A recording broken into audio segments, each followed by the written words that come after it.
Shut off power supply. Install folding lockout hasp.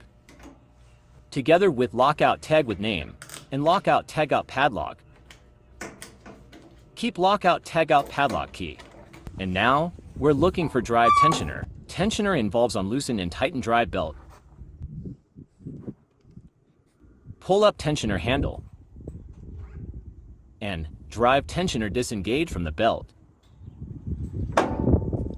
Use handy tool if needed, and remove all worn out and broken belt.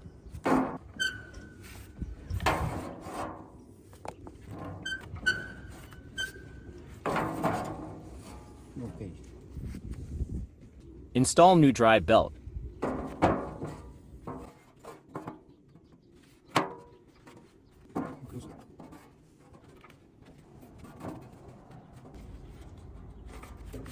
And now return tensioner to engage into drive belt.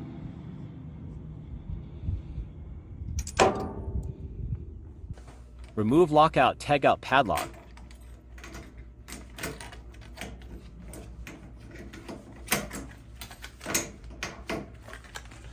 Turn on power supply. Okay. Need inspection and testing drive belt. Finally, drive belt runs good. Thank you.